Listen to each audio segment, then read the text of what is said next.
نحمده ونصلي ونسلم على سيدنا ومولانا محمد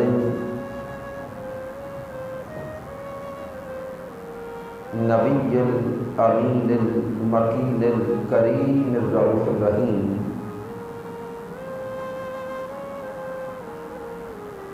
أما بعد فأعوذ بالله من الشيطان الرجيم. بسم الله الرحمن الرحيم. قال الله تبارك وتعالى في القرآن المجيد: إنا أرسلناك شاهدا ومبشرا ونذيرا لتؤمنوا بالله ورسوله وتعزروه وتوقروه وتسبحوه بكرة وأصيلا. صدق الله مولانا العظيم. إن الله وملائكته يصلون على النبي يا أيها الذين آمنوا صلوا عليه وسلموا تسليما. اللهم صل على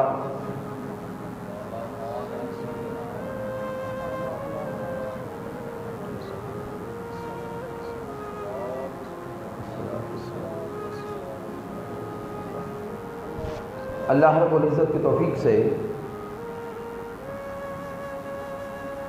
اور تاجدار کائنات صلی اللہ علیہ وآلہ وسلم کے نعرے پاک کے تصدق سے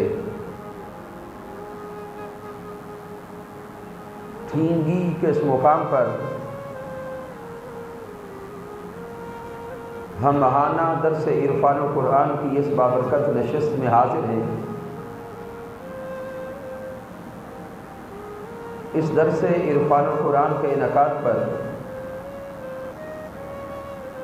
مبارکباد پیش کرتا ہوں اس مسجد کی انتظامیہ کے تمام ساتھیوں کو،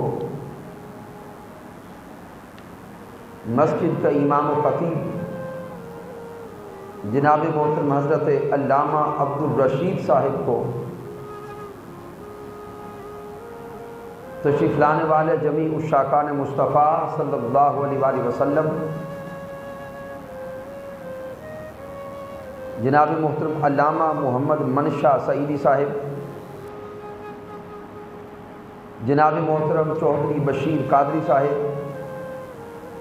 صدر تحریک منہاج القرآن ٹھینگی، جناب محترم حضرت علامہ عبدالوکیل باری صاحب، محترم بابا غلام رسول قادری صاحب، محترم رانا نعیم صاحب، جناب محترم رو منور صاحب، محترم رو غلام مصطفیٰ صاحب اور دیگر تشریف لانے والے دیوان گان مصطفیٰ صلی اللہ علیہ وآلہ وسلم. اللہ رب العزت سب کا تشریف لانا اپنی پاک بارگاہ میں قبول فرمائے. سامعین محترم، آج کے درس عرفان القرآن کا موضوع موجودہ حالات کے پیش نظر انتہائی اہمیت کا حامل ہے. تحفظ ناموس رسالت اور ہمارا کردار.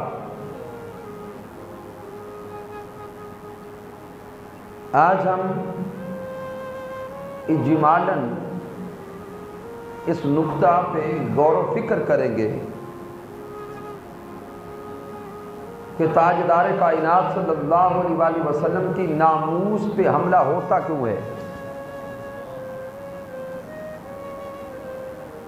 اور پھر اگر یہ کوئی بدبختی کر دے تو اس پر ہمارا کردار کیا ہونا چاہیے؟ سامعین، جو سب سے پہلا نقطہ سمجھنے والا ہے بنیادی طور پر کہ عالم کفر سامراجی قوتیں استعمار اور باطل طاغوتی قوتیں ہمارے پیارے محبوب علیہ السلام کی ناموس پہ حملہ آور کیوں ہیں؟ سب سے پہلے یہ بنیادی نقطہ سمجھنے والا، اگر یہ نقطہ سمجھ آ گیا تو اگلے مراحل ہمارے لیے آسان ہو جائیں گے۔ تو یہ جاننے کے لیے سامعین ہمیں تاریخ اسلام کا مطالعہ کرنا ہوگا، اور اگر 1400-1500 سالہ تاریخ اسلام کا مطالعہ کریں، کفار پہلے دن سے اسلام پہ حملہ آور ہیں۔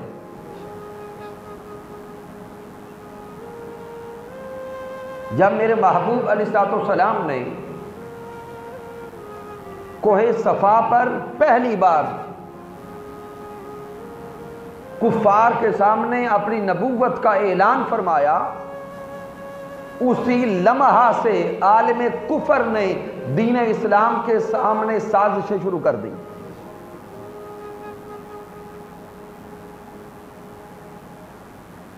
جب وہ پہلی انگلی ابو لہب نے اٹھائی تھی تو گویا وہ ناموس مصطفیٰ پہ پہلا حملہ تھا، لیکن اللہ رب العزت نے محبوب علیہ السلام سے ایک وعدہ فرمایا۔ وہ وعدہ کیا ہے؟ هو الذی ارسل رسولہ بالہدی ودین الحق لیظہرہ علی الدین کلہ ولو کرہ المشرکون۔ اللہ رب العزت نے وعدہ فرمایا کہ محبوب، یہ دین مغلوب رہنے کے لیے نہیں اتارا گیا، لیظہرہ علی الدین کلہ، یہ دین آپ کو عطا کر کے بھیجا، اور عطا اس لیے کیا ہے کہ یہ باطل ادیان پہ غالب آ جائے۔ وَلَوْ كَرِهَ الْمُشْرِكُونَ، چاہے دین اسلام کا غالب آنا مشرکین کو، منافقین کو، کفار کو ناپسند کیوں نہ ہو۔ تو سامعین محترم، اس ضمانت و وعدہ کے ساتھ جب اللہ رب العزت نے یہ دین اسلام محبوب کو عطا فرمایا، تو آپ دیکھیں کہ بڑے کم وقت میں دین اسلام پوری دنیا پہ غالب آیا، لیکن دین اسلام کا غالب آنا کفار کو کبھی بھی بھاتا نہیں تھا۔ کفار نے مجتمع ہو کر پھر بارہا مسلمانوں پر، مسلمانوں کی اقدار پر، مسلمانوں کی ثقافت پر، مسلمانوں کی بنیادوں پہ حملہ کیا ہے، اور یہ تاریخ بتاتی ہے کہ کئی بار مسلمان ظاہراً مغلوب بھی ہوئے۔ مسلمانوں سے ریاستیں چھینی گئیں، مسلمانوں سے ممالک چھینے گئے، لاکھوں مسلمانوں کو شہید کیا گیا، ظاہری قوتیں مسلمانوں سے چھینی گئیں، نہ ظاہری ریاست رہی، نہ مملکت رہی، نہ ہتھیار رہا، نہ اسلحہ رہا۔ اس کے باوجود تاریخ شاہد ہے کہ مسلمان زیادہ وقت کے لیے مغلوب نہیں رہا۔ ریاستیں چھینے جانے کے باوجود مسلمانوں نے جلد ہی سر اٹھایا اور پھر غالب آئے۔ جب بار بار مسلمان غالب آتے رہے تو کفار نے یہ سوچا کہ ان مسلمانوں سے تو ہم نے ممالک چھینے تھے، ریاستیں چھینی تھیں، نسل کشی بھی کی تھی، ظاہری دنیا کے سارے اسباب ان سے لوٹ لیے تھے، اس کے باوجود بڑے کم عرصے کے بعد یہ پھر اٹھ کھڑے ہوئے ہیں۔ وہ سوچنے پر مجبور ہو گئے کہ یہ دیکھا جائے کہ مسلمانوں کی اصل طاقت کیا ہے۔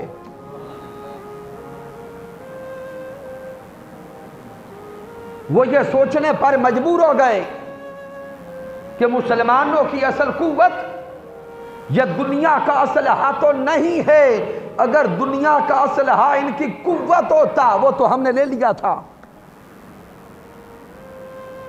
تو اس پر انہوں نے ریسرچرز لگائے، محققین کو یہ ٹاسک دیے، ان کے ریسرچرز نے آ کے مسلمانوں میں یہ جانچنا شروع کیا کہ مسلمانوں کی اصل طاقت کیا ہے۔ تو آخر وہ کفار اس نتیجے پر پہنچ گئے اور یہ جان گئے کہ مسلمان کی اصل طاقت دنیا کا ایٹم نہیں ہے۔ وہ یہ جان گئے کہ مسلمان کی اصل قوت دنیا کی ریاستیں نہیں ہیں، مسلمان کی اصل طاقت دنیا کا معیار اور دنیا کا مال نہیں ہے۔ وہ یہ سمجھ گئے کہ مسلمانوں کی اصل قوت ان کے دلوں میں چھپا جذبہ محبت مصطفیٰ ہے۔ وہ یہ نقطہ جان گئے کہ مسلمان جو بار بار سر اٹھاتے رہے وہ دنیا کے اسلحہ کی قوت سے نہیں، مسلمان جو بار بار اٹھتے رہے ہیں یہ محبت مصطفیٰ کی قوت سے اٹھتے رہے ہیں۔ وہ یہ سمجھ گئے کہ مسلمان جب تک تاجدار کائنات کے ساتھ حبی تعلق رکھتے ہیں، جب امام الانبیاء کے ساتھ والہانہ اور عاشقانہ تعلق رکھتے ہیں، تب تک مسلمانوں کو مٹایا نہیں جا سکتا۔ تو سامعین محترم، جس دن سے وہ یہ نقطہ سمجھ گئے، جان گئے، اس کے بعد انہوں نے فیصلہ کیا کہ اب حملہ دیگر محاذوں پر نہیں ہوگا، اب حملہ سارے کا سارا معاذ اللہ ناموس رسالت پر ہوگا۔ سامعین محترم، یہی نقطہ حکیم الامت حضرت علامہ محمد اقبال رحمۃ اللہ تعالی علیہ سمجھا کے گئے کہ کفار جب یہ سمجھ گئے تو اب حملہ آور کیوں ہوئے، اور وہ آپس میں یہ کہتے تھے یہ فاقہ کش مسلمان جو موت سے ڈرتا نہیں ذرا، یہ فاقہ کش مسلمان جو موت سے ڈرتا نہیں ذرا، روح محمد اس کے بدن سے نکال دو۔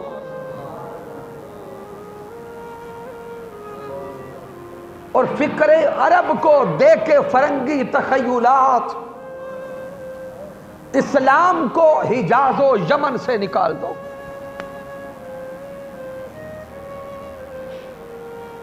سامعین محترم،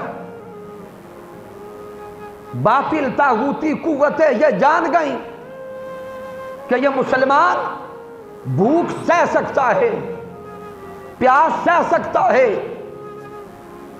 معاشی پابندیاں برداشت کر سکتا ہے، دنیا کی تمام پریشانیاں برداشت کر سکتا ہے، لیکن ناموس مصطفیٰ پہ کبھی کمپرومائز نہیں کر سکتا۔ اس لیے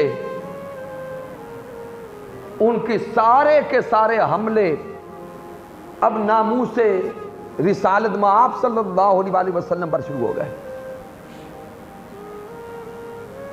پھر سامعین اگر موجودہ حالات کو دیکھیں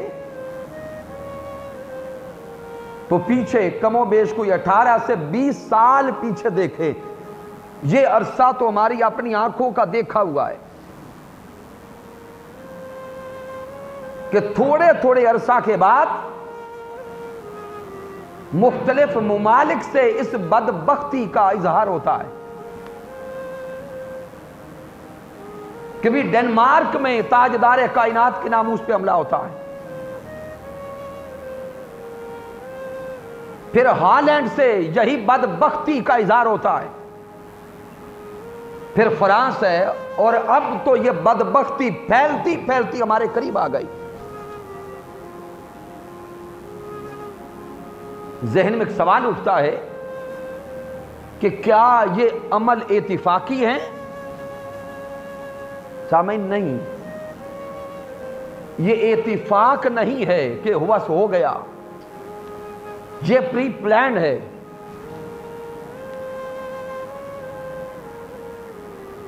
اور وہ آقا علیہ السلام کی ناموس پہ حملہ کر کے آقا کی محبت کو ہمارے دلوں سے نکالنا چاہتے ہیں،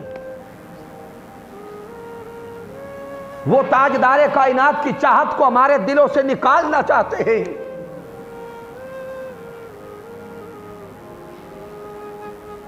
وہ بدبخت ہمارے نبی کے ساتھ جو ہمارا والہانہ رشتہ ہے اس کو کمزور کرنا چاہتے ہیں، لیکن ہم باطل طاغوتی قوتوں کو، سامراج کو، عالم کفر کو، ڈنمارک سے لے کر انڈیا تک کے تمام بدبختوں کو یہ پیغام دینا چاہتے ہیں کہ جب تک ہمارے جسم میں جان ہے، جب تک ہمارے جسم میں خون کا آخری قطرہ تک باقی ہے، اس لمحے تک تم ہماری جان سے تاجدار کائنات کی محبت کو جدا نہیں کر سکتے۔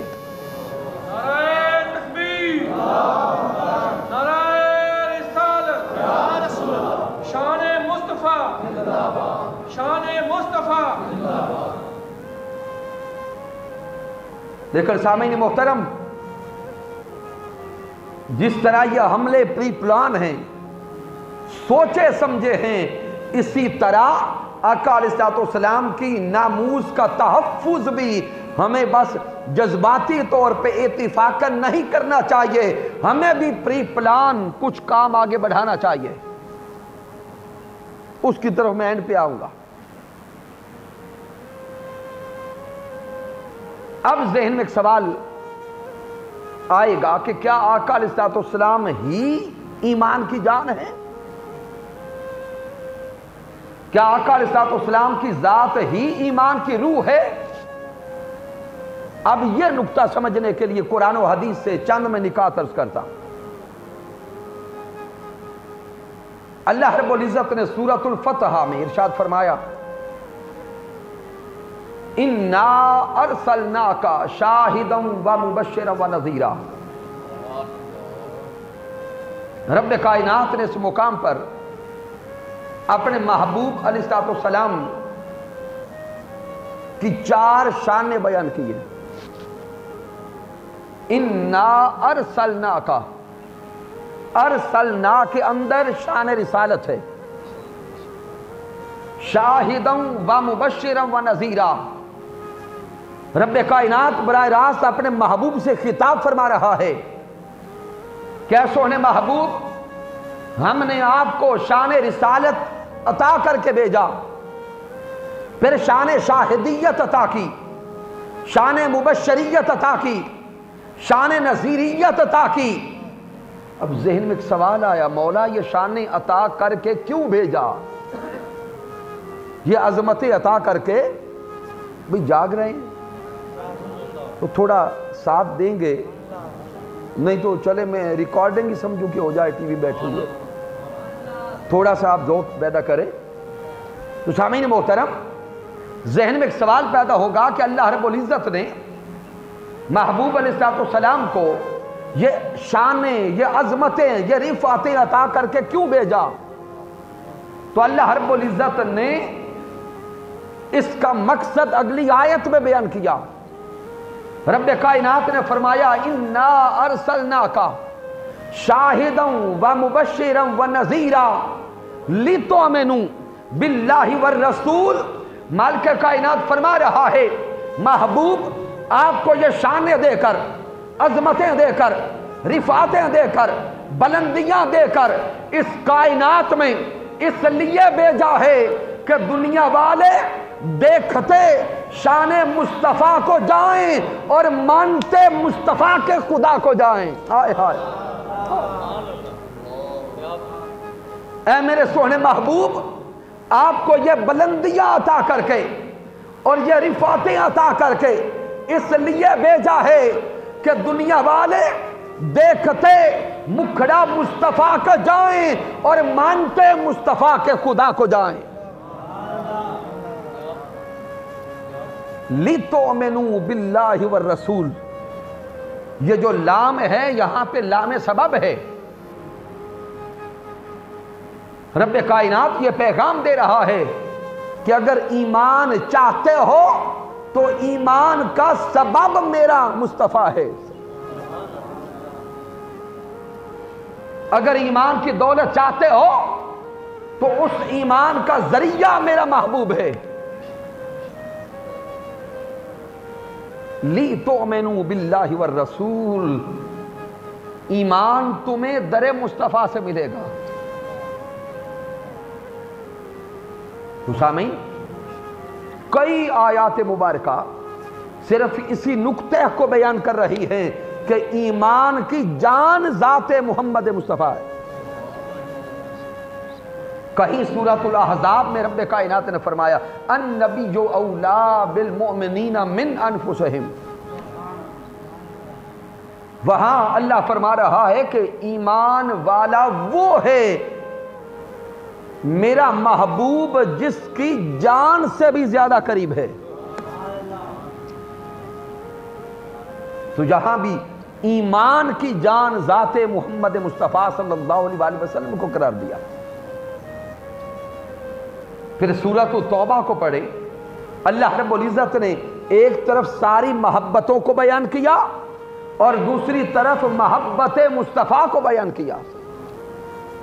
مالک کائنات نے فرمایا قُلْ إِنْ كَانَ آبَاؤُكُمْ وَأَبْنَاؤُكُمْ وَإِخْوَانُكُمْ وَأَزْوَاجُكُمْ وَعَشِيرَتُكُمْ وَأَمْوَالٌ اقْتَرَفْتُمُوهَا وَتِجَارَةٌ تَخْشَوْنَ كَسَادَهَا وَمَسَاكِنُ تَرْضَوْنَهَا أَحَبَّ إِلَيْكُمْ مِنَ اللَّهِ وَرَسُولِهِ وَجِهَادٍ فِي سَبِيلِهِ فَتَرَبَّصُوا حَتَّى يَأْتِيَ اللَّهُ بِأَمْرِهِ۔ غور کرے اللہ کے کلام پر، رب کائنات محبتوں کا توازن سمجھا رہا ہے۔ بندے ایک طرف تیری دنیا کی محبتیں اور دنیا میں سارے رشتہ داروں کی محبتیں گنوا دی، پھر مال کی محبت، تجارت کی محبت، گھر کی محبت، والدین کی محبت، اولاد کی محبت، بیوی کی محبت، بہن بھائیوں کی محبت، ایک طرف یہ ساری محبتیں گنوا کے فرمایا، دوسری طرف احب الیکم من اللہ ورسولہ وجہاد فی سبیلہ فرمایا۔ رب فرماتا ہے ایک طرف وہ دنیا کی محبتیں ہیں، دوسری طرف دین کی محبت ہے۔ اگر دنیا کی محبت ان سے بڑھ جائے تو انتظار کرو اس وقت کا کہ تم پہ اللہ کا عذاب اتر آئے۔ اب یہاں پر جب اللہ رب العزت نے دین کی محبت کو بیان کیا تو تین اس کے عکس بیان فرمائے، تین جہات بیان فرمائی۔ دنیا کی محبت کی 8 جہات بیان کری، دنیا کی محبت کی 8 جہات بیان فرمائی، جن میں 5 رشتہ داروں میں آ گئی اور 3 میں مال آ گیا، تجارت آ گئی اور گھر آ گئے۔ جب دین کو بیان کیا تو فرمایا احب الیکم من اللہ، اللہ کی محبت، والرسول، رسول کی محبت، وجہاد فی سبیلہ، اور اللہ کے راستے میں جہاد کی محبت۔ لیکن سامعین جب اس کو سم اپ کریں گے تو مرکزی سطح پہ محبت رسول کو رکھا ہے. کوئی کہے بھئی وہ کیسے؟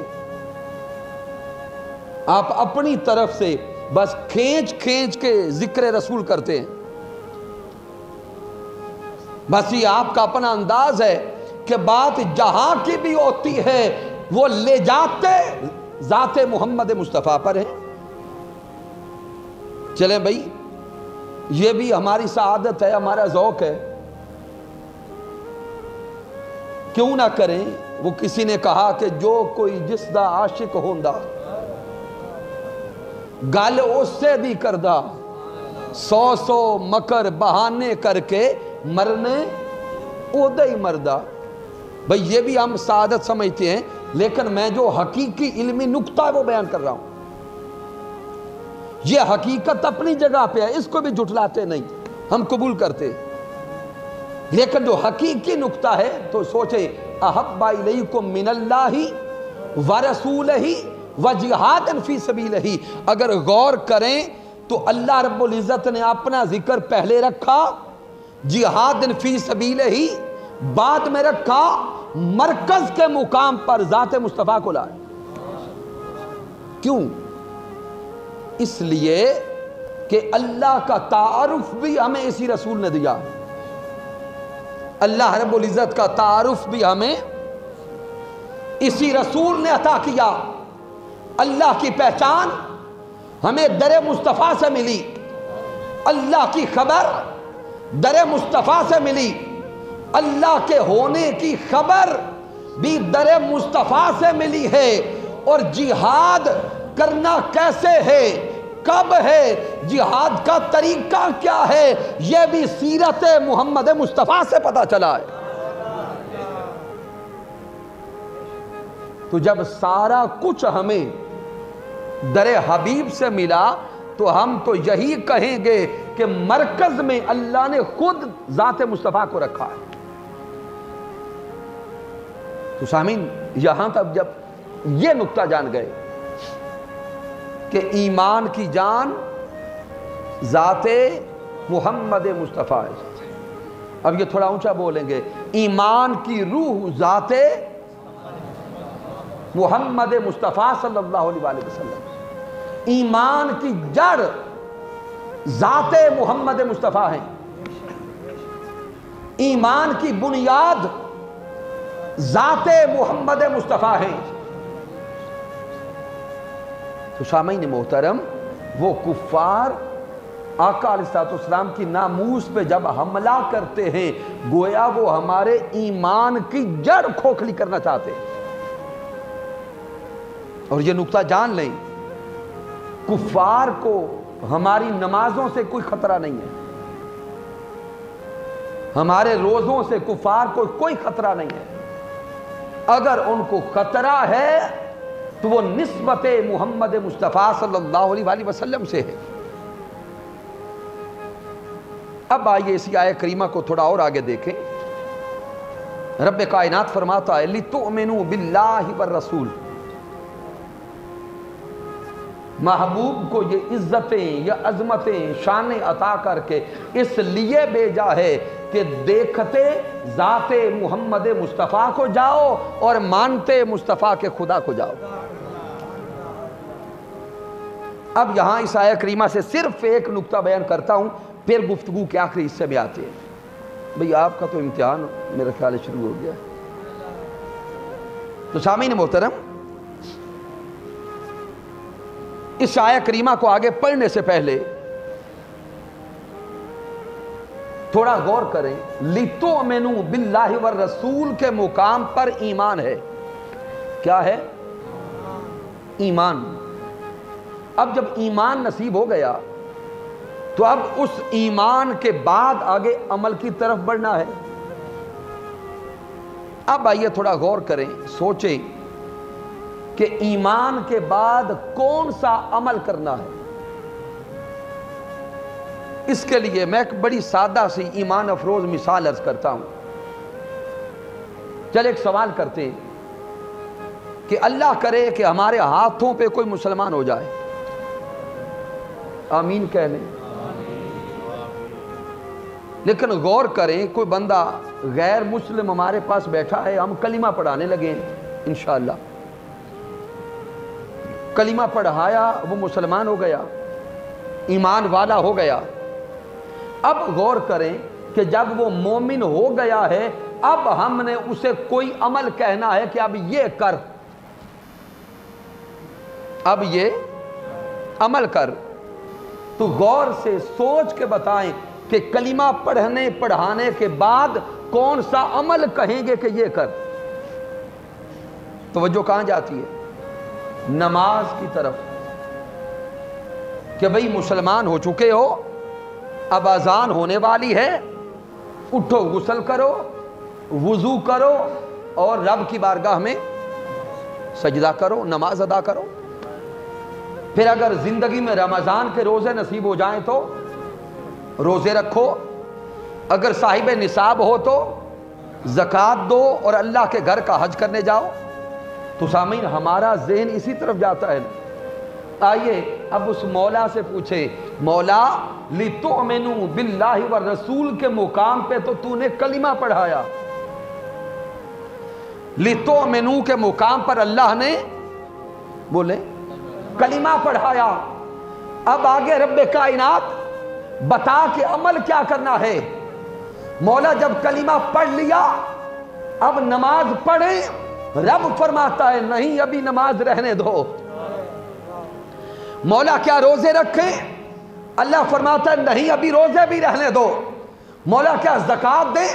اللہ فرماتا ہے زکوٰۃ بھی رہنے دو۔ مولا کیا تیرے حج اور تیرے گھر کا طواف کرنے جائیں؟ اللہ فرماتا ہے یہ بھی رہنے دو۔ مولا پھر بتا، کلمہ تو پڑھ لیا، آگے کیا کریں؟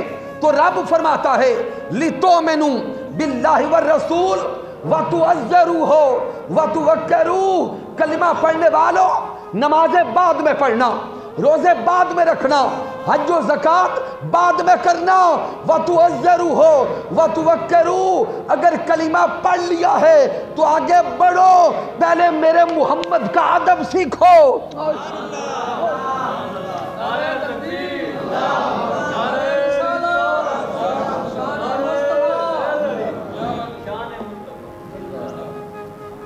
رب کائنات قرآن میں واضح فرما رہا ہے لِتُؤْمِنُوا بِاللَّهِ وَالرَّسُولِ وَتُعَزِّرُوهُ وَتُوَقِّرُوهُ۔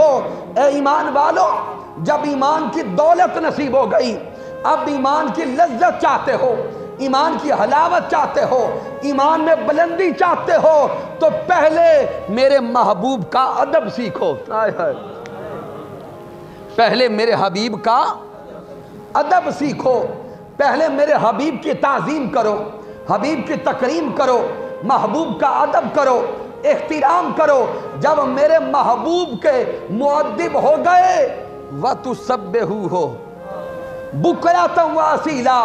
اے ادب کرنے والو، اب اٹھو، وضو کرو، سجدے کرو، قیام کرو، رکوع کرو، روزے رکھو۔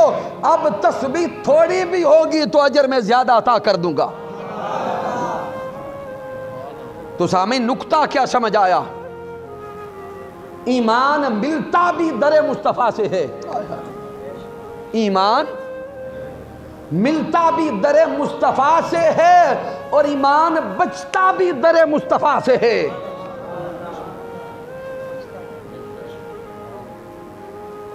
مقدم محبت مصطفیٰ ہے،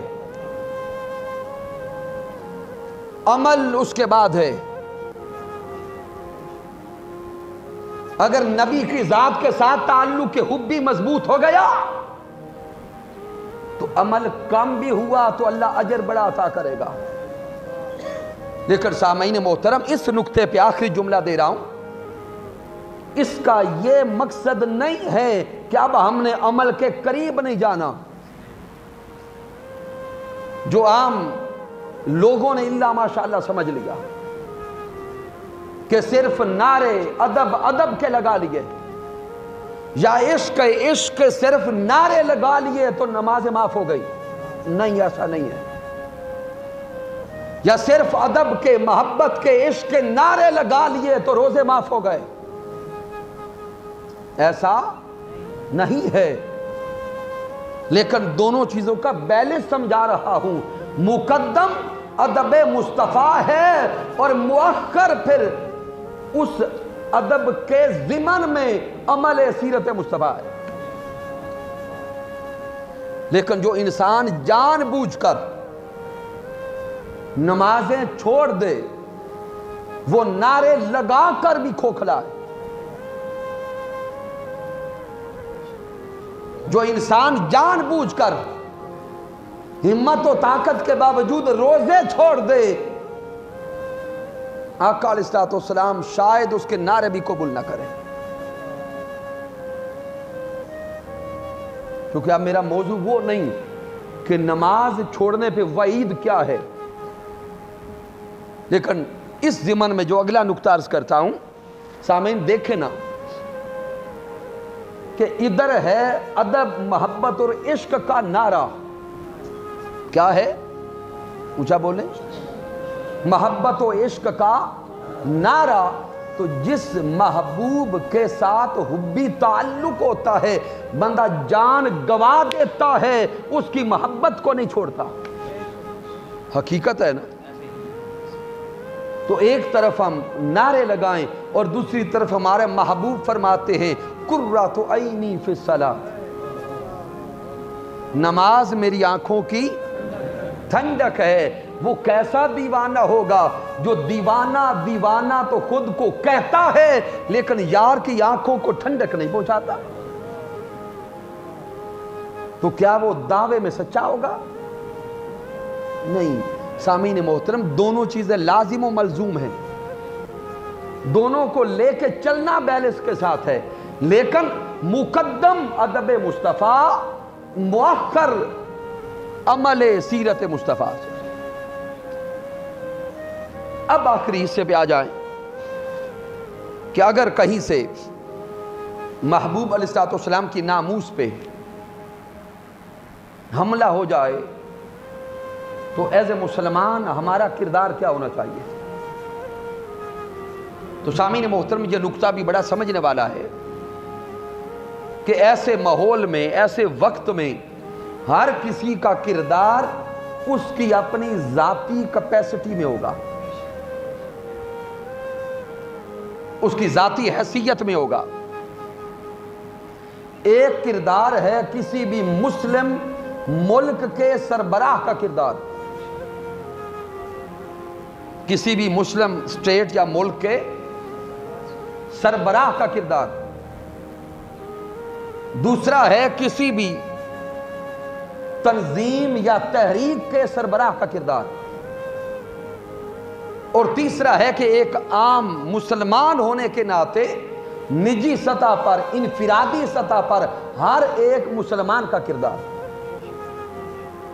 ہر کسی کا کردار اس کی اپنی ذاتی حیثیت میں ہے۔ سب سے پہلا کردار ایسے وقت میں مسلم ملک کے سربراہ کا ہوتا ہے۔ سب سے اونچا بولیں، پہلا کردار مسلم اسٹیٹ کے سربراہ کا ہے کہ اگر کسی ملک سے اجتماعی طور پر یا انفرادی طور پر ناموس رسالت مآب پہ حملہ ہو جائے تو مسلم اسٹیٹ کے سربراہ کا یہ سب سے پہلا کردار ہے کہ اس ملک کے سفیر کو بلا کے سرزنش کی جائے، اس سے پوچھا جائے، اور اگر اس قدم سے یہ عمل نہیں رکتا تو پھر اگلا مرحلہ ہے اس ملک کے ساتھ سفارتی تعلقات توڑے جائیں۔ اگر کام یہاں پر بھی نہیں رکتا تو پھر معاشی و اقتصادی تعلقات بھی توڑے جائیں۔ اگر یہ بدبختی پھر بھی نہیں تھمتی تو پھر یہ مسلم اسٹیٹ کے سربراہ کی ذمہ داری ہے کہ بے شک اس ملک کے خلاف جہاد کا اعلان کر دے۔ لیکن یہ ذمہ داری کس کی ہے؟ اسٹیٹ کی۔ اور اگر اسٹیٹ اپنا کردار ادا کرے تو پھر نیچے کسی تنظیم کو، تحریک کو یا کسی عام انسان کو پھر اٹھنے کی حاجت نہیں رہتی۔ جب اسٹیٹ اپنی ذمہ داری ادا نہیں کرتی تو پھر نیچے سے ہر مسلمان اٹھتا ہے۔ تو سامعین، پہلی ذمہ داری کسی بھی ملک کے سربراہ کی، پھر دوسری ذمہ داری کسی بھی تنظیم یا تحریک کے سربراہ اور لیڈر کی ہے۔ تو سامعین، ناموس رسالت مآب صلی اللہ علیہ وآلہ وسلم پر جب بھی حملہ ہوا ہے،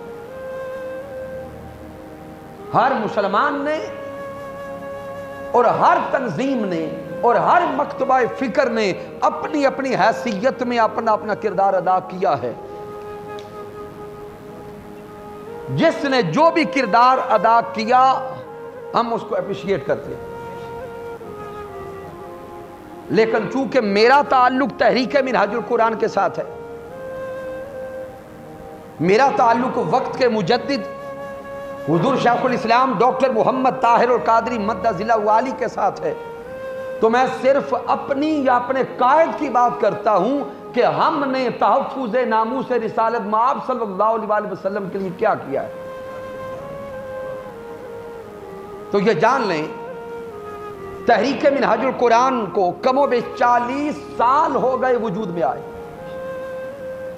ان 40 سالوں میں جب بھی ناموس رسالت مآب صلی اللہ علیہ وآلہ وسلم پہ معاذ اللہ حملہ ہوا ہے، ایک مضبوط اور متاثر کن کردار تحریک منہاج القرآن کا رہا ہے۔ میں چونکہ وقت کم ہے، یہ الگ خود ایک موضوع ہے کہ حضور شیخ الاسلام کا اور تحریک منہاج القرآن کا ناموس مصطفیٰ صلی اللہ علیہ وآلہ وسلم کے تناظر میں کیا کردار ہے، یہ الگ ایک موضوع ہے، کئی گھنٹے اس پہ لگتے ہیں، لیکن میں صرف اشارے دیتا ہوں۔ سامعین، 80s کے دور میں جب یہ قانون زیر بحث تھا کہ گستاخ رسول کی ایک ہی سزا، اونچا بولیں گے، گستاخ رسول کی ایک ہی سزا، جب وفاقی شرعی عدالت میں یہ قانون زیر بحث تھا تو آپ بزرگ لوگ جانتے ہوں گے اس وقت عدالت کے اندر ناموس رسالت مآب پر وہ دلائل دینے والی ہستی کا نام ڈاکٹر محمد طاہر القادری ہے۔ آپ نے کم و بیش 3 دن مسلسل 6 گھنٹے عدالت میں کھڑے ہو کر ناموس رسالت مآب صلی اللہ علیہ وآلہ وسلم کے قانون کے لیے دلائل دیے، اور حضور شیخ الاسلام کے دلائل کی روشنی میں یہ 295C بنا ہے۔ آج بھی اگر کوئی دیکھنا چاہتا ہے تو وفاقی شرعی عدالت کا یہ قانون جب بنا تھا وہاں سے وہ پیج نکال کے دیکھیں، لائر کا نام سگنیچر ڈاکٹر طاہر القادری کے ہوں گے۔ پھر سامعین محترم 88 میں شاید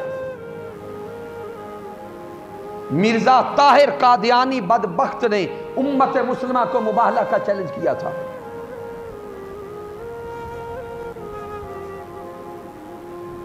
اس کے مباہلہ کے چیلنج کے جواب میں پوری امت مسلمہ میں اضطراب پیدا ہوا، پوری امت مسلمہ میں بے چینی پیدا ہوئی، اور مرزا طاہر قادیانی کا مباہلہ کا چیلنج قبول کرنے والی ہستی کا نام بھی ڈاکٹر محمد طاہر القادری ہے۔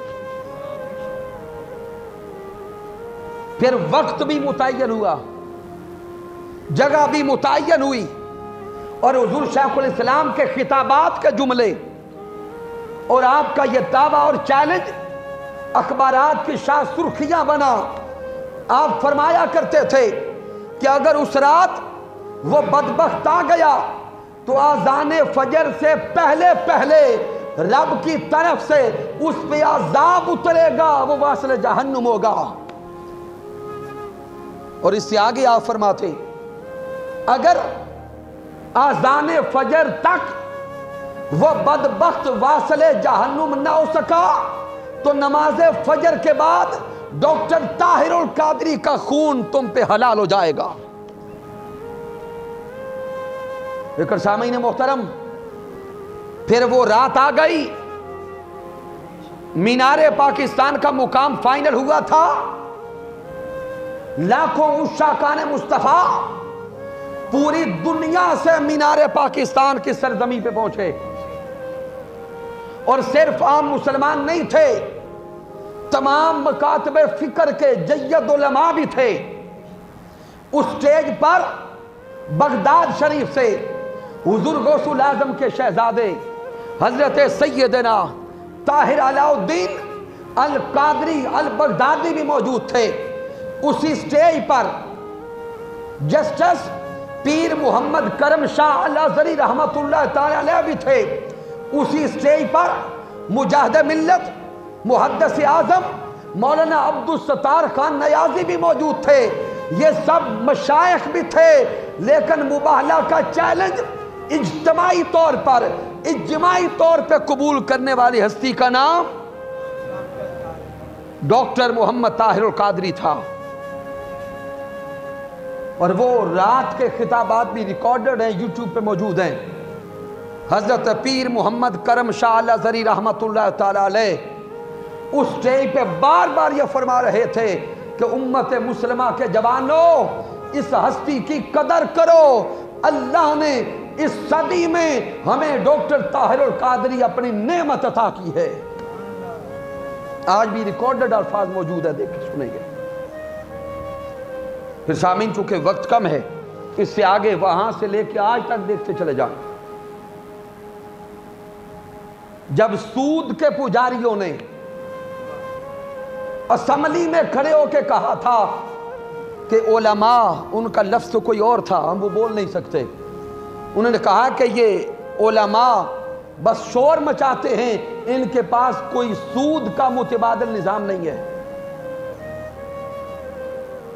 پھر انہوں نے چیلنج کر دیا علماء کو کہ اگر متبادل نظام ہے تو لاؤ، نہیں تو ہم قومی سطح پر سود کے نظام کا اعلان کرنے والے ہیں۔ وہ وقت بھی 90s میں آپ لوگوں نے کہیں دیکھا ہوگا، جب اسمبلی کے فلور پر یہ باتیں ہوئی تو ان کا چیلنج قبول کرنے والی ہستی کا نام بھی مجدد وقت شیخ الاسلام ڈاکٹر محمد طاہر القادری تھا۔ آپ نے ان کے جملے سن کے جواباً اعلان کیا کہ تم سارے سودی نظام پہ پلنے والے اکٹھے ہو جاؤ اور پوری دنیا سے اپنے آقاؤں کو بلا لو، پاکستان ٹیلی ویژن پہ سارے اکٹھے ہو جاؤ، میں بھی بیٹھتا ہوں، تم سارے کے سارے سودی معاشی نظام پہ پلنے والے اکٹھے ہو جاؤ، تم سب مل کر سودی نظام کے حوالے سے اور بلا سود بینکاری کے حوالے سے، بلا سود بینکاری پر تم سوال کرتے جاؤ، تم سب کا جواب ایک ڈاکٹر طاہر القادری دیتا جائے گا۔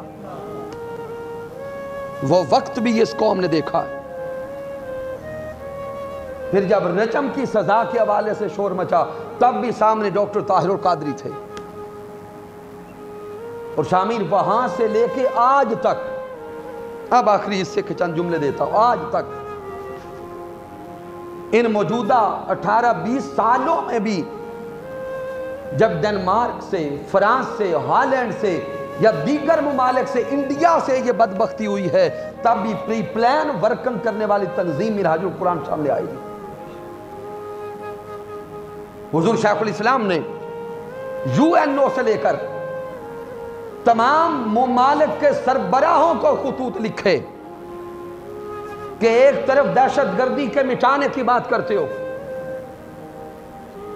ایک طرف پوری دنیا سے دہشت گردی کا خاتمہ چاہتے ہو، اور دوسری طرف ہمارے محبوب کی ناموس پہ حملہ کرتے ہو، جان لو محبوب تاجدار کائنات کی ناموس پہ حملہ کرنا یہ کائنات کی سب سے بڑی دہشت گردی ہے۔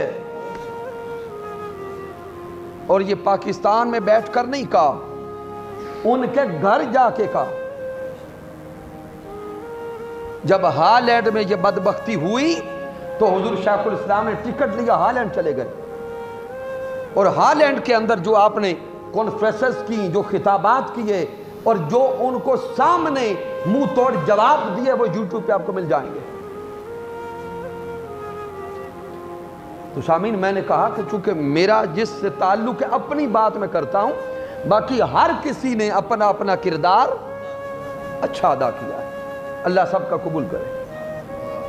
اب آخری حصہ ہے کہ ہمارا انفرادی کردار کیا ہونا چاہیے، ایز اے مسلمان ہمارا ذاتی انفرادی حیثیت میں کردار کیا ہونا چاہیے۔ تو سامعین، ہم سب کا پہلا کردار تو یہ ہے کہ ہم ایسے موقع پر پرامن احتجاج ریکارڈ کروائیں، پرامن احتجاج ریکارڈ کروائیں۔ وہ ہم کروا رہے ہیں، کرواتے رہیں گے، لیکن اس سے آگے بڑھ کے ذاتی حیثیت میں ہم سب کا ایک اگلا کردار بھی ہے۔ وہ کردار یہ ہے کہ جس ملک نے آقا علیہ السلام کے ناموس پہ حملہ کیا ہے، ہم سب ان تمام ممالک کی پروڈکٹس کا بائیکاٹ کر دیں، ان کی مصنوعات نہ خریدی جائیں۔ اس دور میں جنگ معاشی جنگ بن چکی ہے، اقتصادی جنگ بن چکی ہے۔ تو سامعین محترم، اگر ہم ان کی کوئی چیز خریدتے ہیں تو فائدہ کس کو ہوتا ہے؟ انہی کو ہوتا ہے۔ تو ہم کم از کم یہ کام تو کر سکتے ہیں نا، ارادہ کرتے ہیں انشاءاللہ تعالی کفار کی بنی ہوئی کوئی شے استعمال نہیں کریں گے۔ لیکن اس کے ساتھ ہی اب میں تصویر کا دوسرا رخ بھی عرض کرتا ہوں۔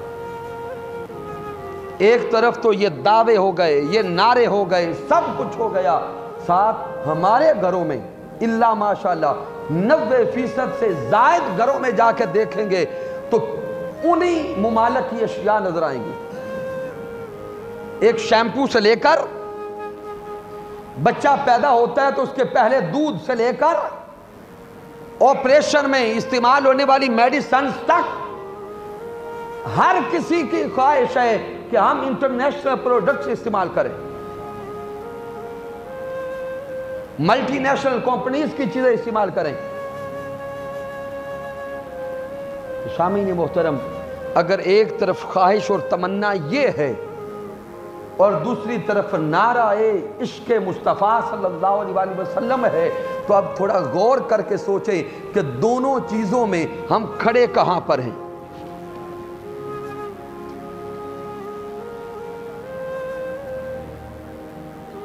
اس سے اگلا جو لمحہ فکریہ ہے کہ کئی دوست ہیں میرے میڈیکل سٹورز والے، احتجاج میں ہمارے ساتھ شامل تھے، مل کے ہم نے ہاتھ کھڑے کر کے عہد کیے تھے کہ ان ممالک کی پروڈکٹس کا بائیکاٹ کرتے ہیں، لیکن انہی کے میڈیکل سٹورز میں جا کے بیٹھ کے دیکھا تو 50 سے 70% میڈیسنز وہاں کی تھی۔ میں صرف ایک جہد دے رہا ہوں، جب ان سے پیار سے بات کی کہ بھئی ابھی سڑک پہ ہمارے جملے اور تھے، اندر آئے ہیں تو کچھ اور ہے، تو ابھی سے پہلا قدم اٹھاتے ہیں، یہ نکالتے ہیں۔ وہ کہتے ہیں علامہ صاحب 10 لاکھ سے زائد کا نقصان ہے۔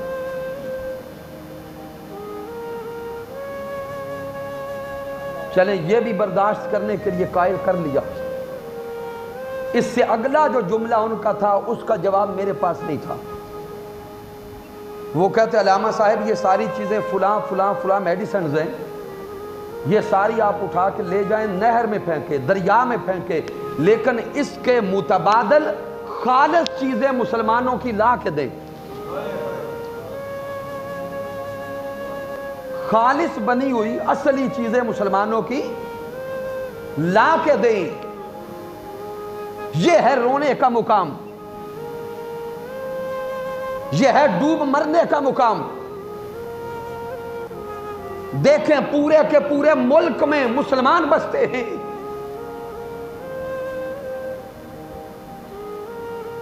گھروں سے لے کر منڈیوں تک کون ہیں؟ مسلمان بیٹھے ہیں۔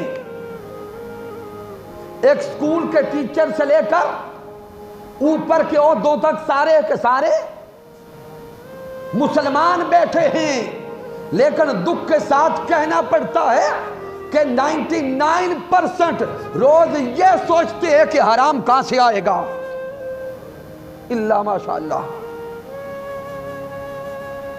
اگر کسی سے دستخط کروانے ہیں تو وہ رشوت مانگتا ہے، اگر کسی جوان کو نوکری چاہیے تو وہ رشوت مانگتا ہے، اگر بازار سے دوائی خریدنے جائیں تو وہ مسلمانوں کی اصل ملتی نہیں ہے، دودھ خالص یہاں نہیں ملتا، پانی خالص جہاں نہیں ملتا، کھانے پینے کی ساری چیزیں جب یہاں پہ جعلی ہیں، 2 نمبر ہیں، تو پھر سامعین یہ سارے نعرے دعوے کس کو دکھانے ہیں؟ اس لیے خدا کے لیے آئیے اپنے کردار کو سیدھا کرتے ہیں۔ ان بدبختوں کو ناموس رسالت مآب صلی اللہ علیہ وسلم پر حملہ کرنے کی جرت ہم نے دی ہے۔ اگر ہمارے کردار اچھے ہوتے، ہم عملاً مضبوط ہوتے، ہمارے اندر اتحاد ہوتا، اتفاق ہوتا، یونٹی ہوتی، مل کے قدم اٹھاتے، تو کسی میں جرت نہ تھی کہ ہمارے آقا کی ذات پہ حملہ کر سکتا۔ ہم فرقوں میں بٹے ہوئے، ہم لسانیت میں بٹے ہوئے، ہم خاندانوں میں بٹے ہوئے، اور تقسیم ہو کر اس درجے تک نیچے جا چکے ہیں کہ ہر کوئی دوسرے کو مارنا چاہتا ہے۔ تو جب ہم خود اپنوں کو مارنے کے در پہ ہیں تو بھئی وہ مارے یا ہم خود مارے، مرنا ہی تو ہے۔ اس لیے بڑے دکھ کے ساتھ یہ عرض کر رہا ہوں کہ آئیے ہم سب مل کر اس معاشرے کی تشکیل نو کے لیے قدم اٹھائیں، معاشرے کی تشکیل نو کے لیے قدم اٹھائیں، اپنے کردار کو ہم سنواریں۔ سب سے پہلے میں اپنے آپ سے بول رہا ہوں، ہم سب اپنا اپنا کردار ادا کریں، دوسرے انسانوں کو قبول کرنا سیکھیں، دوسروں کے ساتھ بیٹھنے کی کوشش کریں، اپنے ویوز ان کو دیں، ان کے سننے کی جسارت اور ہمت پیدا کریں، تب معاشرہ بنے گا۔ نہیں تو اگر یہی ڈگر چلتی رہیں، ہم انہی راستوں پہ چلتے رہے، تو پھر ڈیفالٹ قریب ہے، پھر کولیپ ہونے والا ہے، پھر کچھ نظر نہیں آئے گا، صرف اندھیرا ہی اندھیرا رہ جائے گا۔ آئیے ہم ارادہ کرتے ہیں کہ اللہ رب العزت کے لیے اور اللہ کے محبوب صلی اللہ علیہ وسلم کے لیے ہم اپنی زندگیاں بدلنے کا آغاز کرتے ہیں۔ کی محمد سے وفا تو نے، تو ہم تیرے ہیں، یہ جہاں چیز ہے کیا، لوح و قلم تیرے ہیں۔ میں نے جو کچھ بیان کیا، اگر اس میں کچھ کمی ہے، کوئی کجی ہے، کوئی غلطی ہے، تو مجھ ناچیز کی طرف سے ہے، میرا اللہ معاف فرما دے۔